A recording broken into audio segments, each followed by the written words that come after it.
When I was a kid, my dad kept a second family in our basement. Growing up, I thought everyone had a second family in their basement.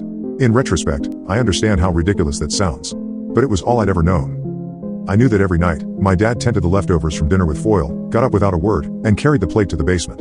I'd listen from my room as he lumbered down the creaking steps, held my breath to hear the muffled mumblings of his greeting.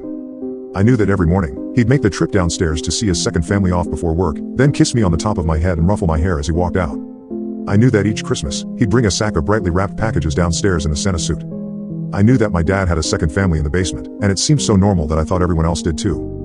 I'll never forget the first time I asked my mom about them. I was young, maybe 5, when I finally found the words to ask, "Mommy, why can't I play with the people in the basement?" My mom was the human embodiment of frenetic energy, an organic perpetual motion machine. Always pacing, or cleaning, or stirring a pot. Always with a lit cigarette tucked between her yellowing fingers.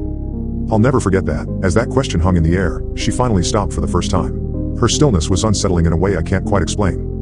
"We don't talk about them," she rushed, chasing the hurried statement with a lengthy drag off her cigarette.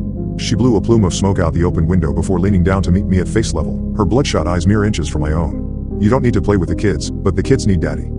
She paused again, the haunting image of her at a standstill etching itself into my mind permanently. Finally, she muttered, "Daddy needs them too." That night, I heard my mom shrieking at my dad in their bedroom.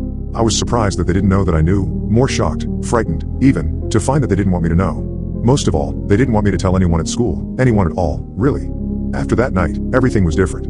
My dad only tended the leftovers after dinner, only brought the food downstairs after I'd gone to bed. He stopped visiting them in the mornings altogether. My mom started acting differently, too. I'd always noticed that she was distant from my dad, had always noticed how she bristled under his touch, how she stole away to the other side of the room whenever he entered. But it got worse after that.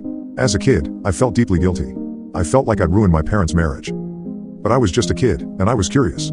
My mom meant to dissuade me from asking more questions, but she accidentally gave away something that made me even more curious. The downstairs family had kids, maybe kids my own age to play with.